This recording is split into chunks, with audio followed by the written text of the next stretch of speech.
देखिए कि हम आज काफ़ी दिनों से इधर क्लासेस नहीं चल रहे थे, लेकिन आज से अब शुरुआत हो गया है। तो हमने चैप्टर नंबर जो है वो 12 हम शुरू कर रहे हैं। वृत्तों से संबंधित क्षेत्रफल, जो है area related to a circles. तो सबसे पहले हमको जानना है सर्किल क्या होता है। आई बात समझ में? तो आप देखिए, इस फिगर को ध्यान से देखें। ये इसका केंद्र कहलाता है, सी यह है। अगर केंद्र से किसी भी पॉइंट पे हम परिधि को अगर मिला देते हैं, ये पॉइंट पी है, तो ये इसकी त्रिज्या कहलाती है। समझ में बात आ गई? त्रिज्या कहलाएगी। अगर हम इसको दोनों तरफ बढ़ा देते हैं तो ये इसका क्या कहलाएगा? यहाँ होगा पी क्यू। पी क्यू इसका क्या है? ये व्यास है। ठीक है ना? तो आप एक चीज़ सुने होंगे, पढ़ा भी होगा, लोकस। या देखिए बिंदुपथ, ये होता है लोकस। ये बिंदुपथ होता क्या है? जब कोई भी बिंदु किसी नियम के अनुसार गति करती है, उसे हम क्या कहते हैं? उसे उस बिंदु का हम बिंदुपथ कहते हैं। आई बात समझ में? तो जब कोई बिंदु किसी नियम के अनुसार चलता है, आई बात समझ में? तो जिस नियम के अनुसार चलेगा वो उसका क्या कहलाएगा? उसका बिंदुपथ कहलाएगा। जैसे सपोज कर लीजिए कि एक क्वाड्रेंट दिया हुआ है, एक्स एक्सिस से 5 इकाई दूरी पर कोई इस तरह से बिंदु जा रही है, तो क्या हो गया इसका? तो ये डिस्टेंस हमेशा क्या होगा? 5 cm हो गया। सपोज कर लीजिए यहाँ भी 5 cm होगा। तो यह एक क्या मिलेगा? यह एक स्ट्रेट लाइन मिलेगा। इसी तरह से ये एक फिक्स पॉइंट से बराबर दूरी पर कोई बिंदु गति कर रहा है। ये देखिए, ये गति कर रहा है, तो जो बनता है क्या कहलाता है? एक सर्किल कहलाता है, एक वृत्त कहलाता है। ठीक है? तो इसमें आपको कुछ परिभाषाएं हैं। जैसे हमने यहाँ देखो लिखा है वृत्त की परिधि। परिधि क्या होता है? एक वृत्त के अनुदिश एक बार चलने में, आप सपोज कर लीजिए पी से शुरू किया, फिर पी पे आ गया, तो जितनी दूरी तय करती है यही इसका परिमाप होता है या इसकी परिधि कहलाती है। ठीक है? देखिए, एक वृत्त के अनुदिश एक बार चलने में तय की गई दूरी उसका परिमाप है, या इसे प्रायः क्या कहते हैं? परिधि कहते हैं। ठीक है? तो ये चीज़ है। आप देखिए, इसमें कुछ परिभाषाएं हैं जो हमको जानना है। इसमें माना कि वृत्त की त्रिज्या r है। माना कि वृत्त की त्रिज्या क्या मान लिया? त्रिज्या r है। ठीक है ना? तो CP बराबर क्या होगा? CP इक्वल टू r होगा। ठीक है? और PQ को हम क्या कहते हैं? PQ को हम कहते हैं व्यास कहते हैं। आई बात समझ में? डायमीटर, ये इसका व्यास कहलाएगा। ठीक है ना? अगर सपोज कर लीजिए किसी भी दो बिंदुओं को आप मिला लीजिए। अगर सपोज कर लीजिए पॉइंट A है, यहाँ पे पॉइंट B है, इसको आप मिला लें, ये पॉइंट B है, तो यह AB क्या कहलाएगा? AB जीवा कहलाएगी।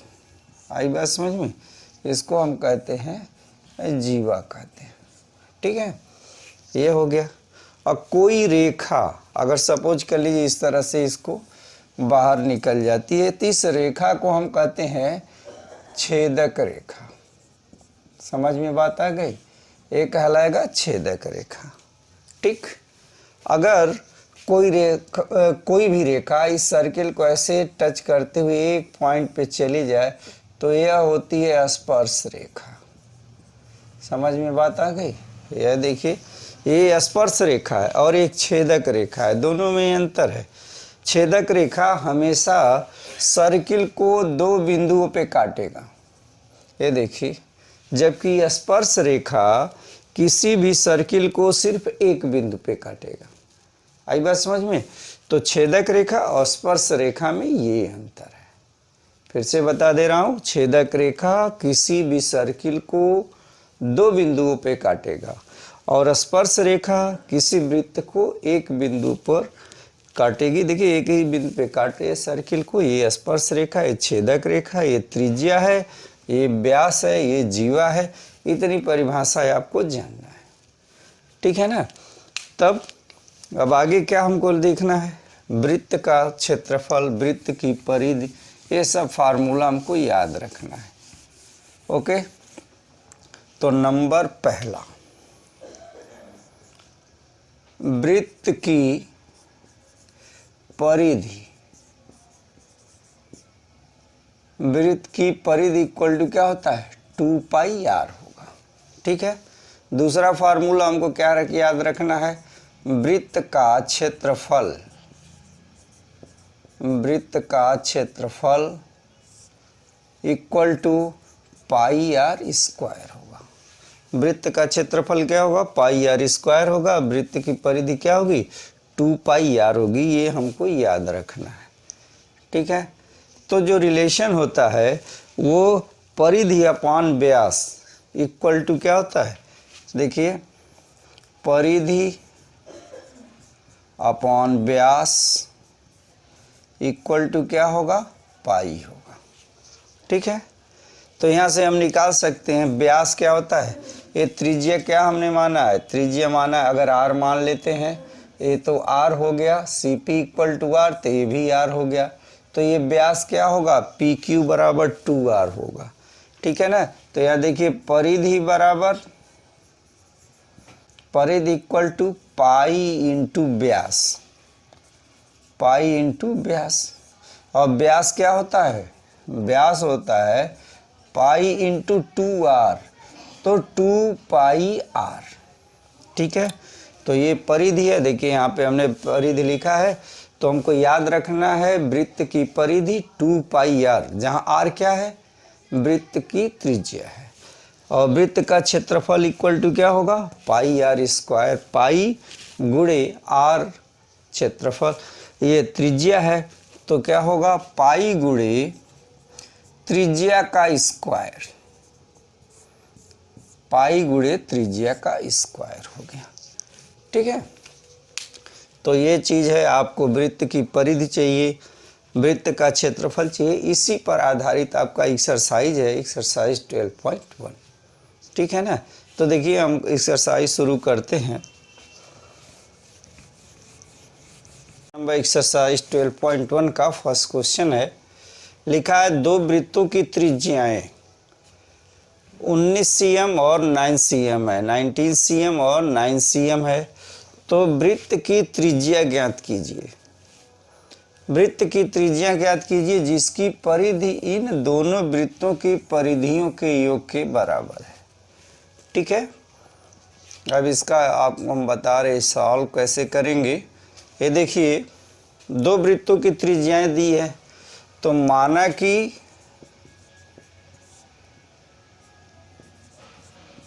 पहले वृत्त की त्रिज्या क्या है? वृत्त की त्रिज्या R1 है। तो R1 बराबर क्या है? R1 बराबर है 19 cm है, ठीक है ना। 19 cm है, तो इसकी परिधि क्या हो जाएगी? इसलिए पहले वृत्त की परिधि, पहले वृत्त की परिधि को हम क्या लिखेंगे? 2 पाई R1, ठीक है। 2 पाई R1 लिख दिया, तो ये क्या हो गया? 2 पाई R1 का मतलब हो गया 2 पाई R1 की वैल्यू क्या है? 19 है, ठीक है ना। तो 19 है, तो लिख देंगे 19 में इसका मल्टीप्लाई कर देंगे तो 38 पाई हो गया, ठीक है। 38 पाई हो गया, पहले वृत्त की त्रिज्या है। इसी प्रकार के दो वृत्त दिया हुआ है, तो हम मान लेते हैं एक वृत्त पहला है, फिर दूसरा वृत्त है, ठीक है ना। तो दूसरे वृत्त की त्रिज्या हम क्या मान लेते हैं, R2 मान लेते हैं। तो R2 बराबर कितना दिया है, यहाँ देखिए R2 इक्वल टू 9 cm दिया हुआ है। तो दूसरे वृत्त की परिधि, ये देखिए की यहाँ हम लिखेंगे परिधि, परिधि इसको आप मान लीजिए, इसको C1 मान सकते हैं, ये C1 इक्वल टू, और इसको आप मान लें C2 इक्वल टू, तो होगा 2 पाई R2 हो गया। अब R2 का मान यहाँ देखिए R2 इक्वल टू 9 है, तो हम लिख सकते हैं 2 पाई इंटू 9, तो ये क्या होगा 18 पाई हो गया, इसका सरकमफेरेंस हो गया। आई बात समझ में। तो ये देखिए ये पहला है, एक सर्किल दिया हुआ है, ये पहला है बड़ा सर्किल, इसका रेडियस दिया है 19 और दूसरे का रेडियस कितना दिया है 9 दिया है, ये 9 हो गया। तो इनको हम जोड़ करके हमको एक दूसरा सर्किल बनाना है, बड़ा सर्किल, जिसका रेडियस किसके बराबर, इन दोनों के बराबर होगा। तो इसका मान लिया हम क्या हो गया, कैपिटल R हो गया। ठीक है ना। तो इस तरह से यहाँ पे हमने क्या किया, दोनों वृत्तों की परिधियों के योग के बराबर है। तो माना कि दोनों परिधियों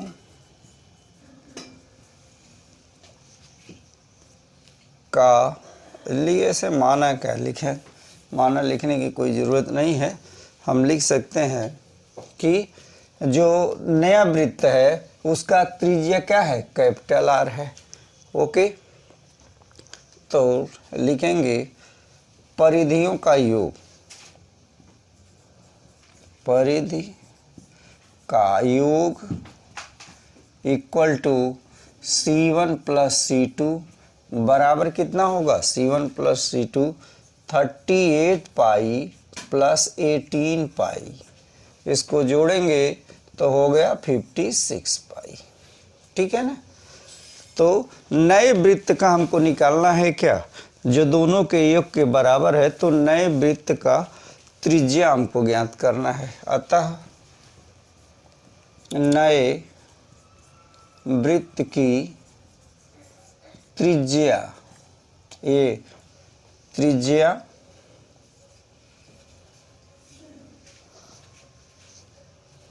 माना कि नए परिधियों का योग, दोनों वृत्तों के परिधियों का योग हम लिख सकते हैं, दोनों वृत्तों के परिधियों का योग C1 प्लस C2 हो गया। अब हमको निकालना है इन दोनों के योग के बराबर दूसरा पद। तो नए वृत्त की परिधि, नए वृत्त की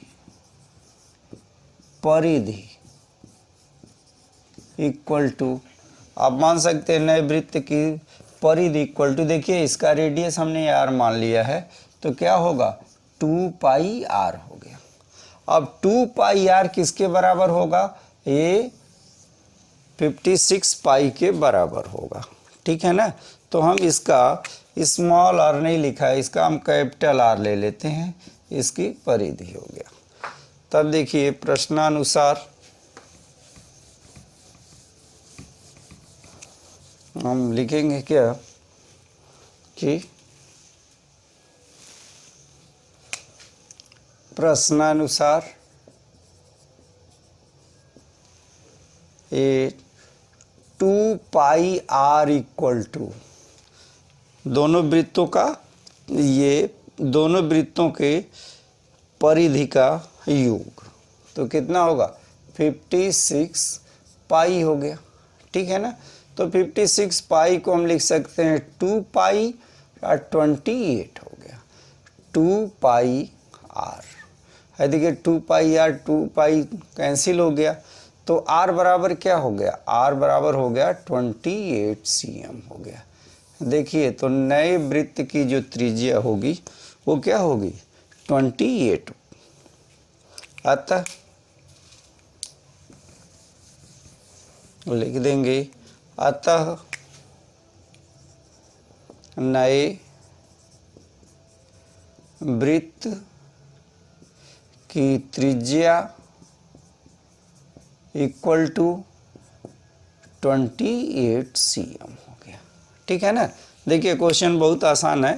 क्वेश्चन जो है सिर्फ आपको हम एक बार और समझा देते हैं, इतने छोटे में इतना बड़ा लिखने की आपको ज़रूरत नहीं है। अब देखिए दो वृत्त दिया हुआ है जिसकी त्रिज्याएं, दो वृत्त दिया हुआ है। देखिए पहले की त्रिज्या कितना दिया है, ये दिया है 19 cm दिया हुआ है। ठीक है। और दूसरा वृत्त है, वो छोटा वृत्त है, उसका क्या दिया हुआ, उसका रेडियस है यहाँ ओ पी इसका रेडियस है, इसका सेंटर ए है सी, इसको आप मान लीजिए क्यू। तो इन दोनों का जो योग होगा, वो दोनों का योग एक बड़ा सर्किल बनेगा, उसका रेडियस आप मान लेंगे आर होगा। ओके। तो इन दोनों के योग के बराबर ये हो रहा है, तो इसका हो गया 2 पाई और 19 परिधि हो गया। यहाँ लिख देंगे परिधि। इसकी परिधि क्या होगी 2 पाई और ये 9 हो गया। ठीक है। तो जब हम इसका योग करेंगे तो क्या लिखेंगे 2 पाई 19 प्लस 2 पाई 9 हो गया। 2 पाई यहाँ है, 2 पाई यहाँ है, तो आप 2 पाई कॉमन ले लें तो क्या हो जाएगा, ये देखिए 19 प्लस 9, इसको ऐड करेंगे तो 2 पाई किसके बराबर होगा 28 के बराबर होगा। ठीक है। ये 28 के बराबर होगा। तो इसका रेडियस आर है, कैपिटल आर है, तो लिख देंगे 2 pi capital R equal to 2 pi 28 हो गया। पाई 2 कैंसिल हो गया, बाकी तो यहाँ बताए ही हैं। तो आर इक्वल टू हो गया 28 cm हो गया। सही है। तो दो, एक छोटा वृत्त है, एक बड़ा वृत्त है, तो एक 19 है, एक 9 है, दोनों का परिधि निकाल दीजिए। देखिए क्वेश्चन नंबर दूसरा, देखिए जैसे वह क्वेश्चन है उसी तरह के अभी है। लिखा है दो वृत्तों की त्रिज्याएं, दो वृत्त दिया है, उसकी त्रिज्याएं क्या दिया हुआ है 8 सेंटीमीटर दिया हुआ है और 6 सेंटीमीटर दिया हुआ है। तो उस वृत्त का त्रिज्या हमको ज्ञात करना है जिसका क्षेत्रफल इन दोनों वृत्तों के क्षेत्रफलों के योग के बराबर है। ठीक है ना। तो देखिए पहला एक सर्किल दिया हुआ है, ये है, इसका है 8 cm दिया हुआ है रेडियस, प्लस दूसरा दिया हुआ है, इसका दिया हुआ है 6 cm दिया हुआ है रेडियस, ये इसका रेडियस है।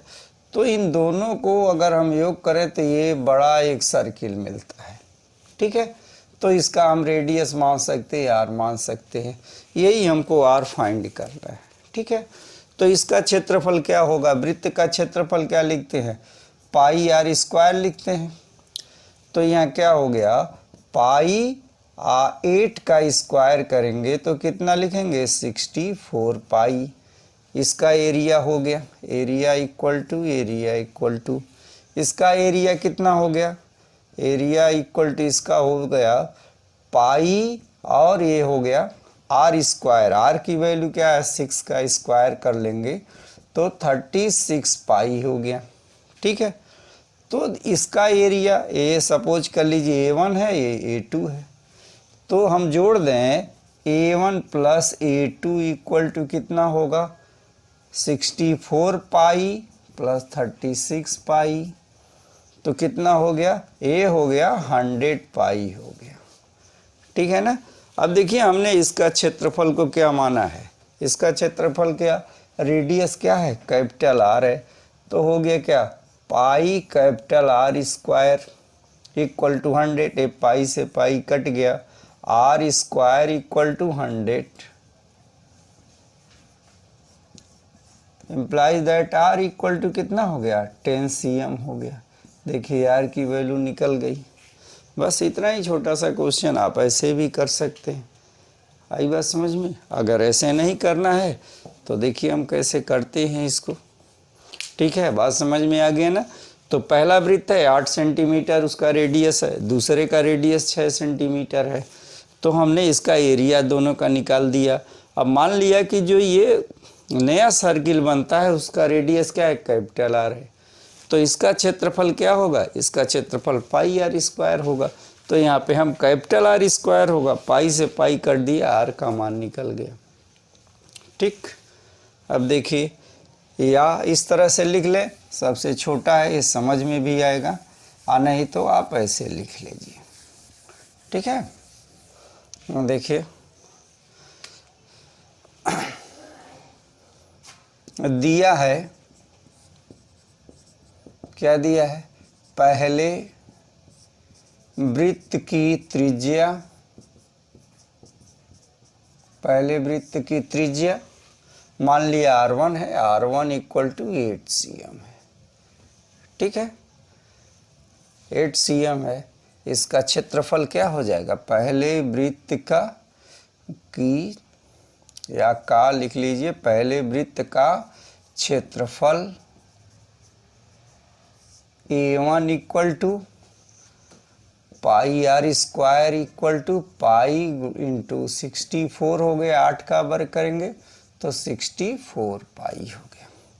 ठीक है, यहाँ पे लिख देंगे इसी प्रकार दूसरे वृत्त की त्रिज्या, दूसरे वृत्त की त्रिज्या क्या दिया है, R2 इक्वल टू 6 cm दिया है, 6 सेंटीमीटर दिया है, 6 सेंटीमीटर दिया हुआ। ओके, तो दूसरे वृत्त का क्षेत्रफल बराबर का क्षेत्रफल A2 इक्वल टू क्या लिखेंगे, पाई, यहाँ देखिए R1 लिख लेंगे, R1 का square pi R2 square, R2 square तो हो गया पाई इंटू 36, यहाँ देखिए 6 है तो 36 हो गया, 36 पाई हो गया। ओके, यहाँ पे लिख लेंगे माना कि नए वृत्त की त्रिज्या क्या है, नए वृत्त की त्रिज्या क्या है, कैपिटल आर है। ठीक है, तो नए वृत्त का क्षेत्रफल क्या होगा, नए वृत्त का क्षेत्रफल हो गया पाई कैपिटल आर स्क्वायर हो गया। अब लिख लें, हम प्रश्नानुसार लिख लेते हैं, इसका क्षेत्रफल इन दोनों के क्षेत्रफलों के योग के बराबर है।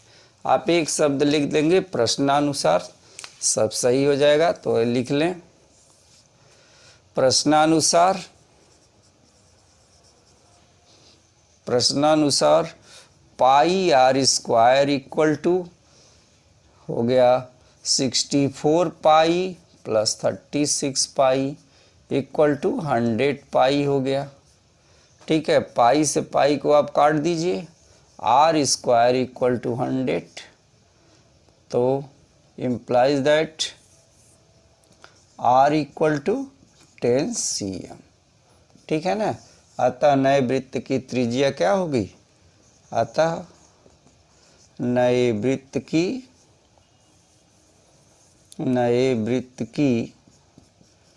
त्रिज्या इक्वल टू, नए वृत्त की त्रिज्या इक्वल टू 10 cm हो गया। ठीक है, यही आपका क्या होगा, यही आंसर होगा। ओके, तो ये क्वेश्चन नंबर पहला। दूसरा है क्वेश्चन नंबर, आप देखिए क्वेश्चन नंबर तीसरा। तीसरा आपको समझा दे रहे हैं कैसे करेंगे। इसका इबारती हम नहीं लिख रहे हैं,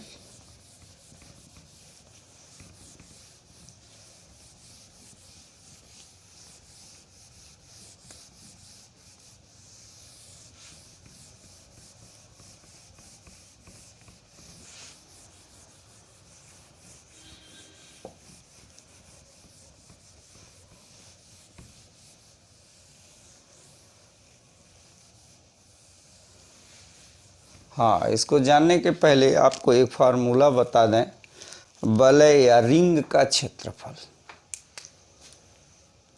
वृत्त के वलय, ब्रैकेट में क्या लिखेंगे, रिंग, या रहने, वलय का क्षेत्रफल इक्वल टू होता है pi capital R square minus small R square होता है। ठीक है, रिंग क्या होता है ये देख लीजिए। अगर सपोज कर लीजिए यह एक सर्किल है, यह एक सर्किल है, ये इसका केंद्र है, दूसरा सर्किल ये है। तो पहले की त्रिज्या क्या है, R1, R है, स्मॉल r है, और बड़े वाले वृत्त की इसकी त्रिज्या क्या है, R2 है। आई बात समझ में। तो इसका क्षेत्रफल हमको निकालना है, इसका क्षेत्रफल क्या होगा। ठीक है, तो इसका क्षेत्रफल, बड़े वृत्त की त्रिज्या क्या है, बड़े वृत्त की त्रिज्या R है, और छोटे वृत्त की त्रिज्या क्या है, स्मॉल r है। तो देखिए यहाँ बड़े वृत्त की त्रिज्या, बड़ा वृत्त है, ये देखिए यहाँ से बड़ा वृत्त ये है, इसका त्रिज्या क्या है, R है। और छोटे वृत्त की त्रिज्या क्या है, छोटे वृत्त की त्रिज्या स्मॉल r है। ठीक है ना। तो बड़े वृत्त का क्षेत्रफल क्या हो गया, area equal to pi r square हो गया। और छोटे वृत्त का क्षेत्रफल क्या हो गया, इसको मान लिया A1 मान लिया, इसको मान लिया A2 मान लिया, ये क्या हो गया, equal to pi small r square. तो इसका ये जो रिंग बना है, इसी का हमको क्षेत्रफल फाइंड करना है। तो क्या करें, तो बड़े वाले वृत्त के क्षेत्रफल में से क्या करेंगे, छोटे वाले भाग का क्षेत्रफल हम निकाल देंगे। ठीक है, तो छोटे भाग का हमको क्षेत्रफल इसमें से माइनस करते हैं, तो बड़े वृत्त का क्षेत्रफल निकाल दीजिए। तो रिंग का क्षेत्रफल क्या होगा, या वलय का क्षेत्रफल क्या होगा। अतः वलय का क्षेत्रफल equal to pi capital R square minus pi small R square, pi common ले लीजिए, capital R square minus small R square. समझ में बात आ गई। इसी बेस पे ये क्वेश्चन दिया हुआ है, जो एक्सरसाइज का जो अगला क्वेश्चन है इसी पे आधारित क्वेश्चन है। तो आप इसको याद कर लीजिए, वृत्त के वलय या रिंग का क्षेत्रफल क्या होगा, pi capital R square minus small R square. इसका हमने प्रूफ देखिए ये चीज़ बता दिया। ठीक है, तो इसी तरह से ये क्वेश्चन है, ऐसे अब बता रहे हैं क्वेश्चन, आप इसको कॉपी कर लीजिए, याद कर लीजिए क्या चीज़ होता है। ओके, तो ये बड़ा क्वेश्चन है।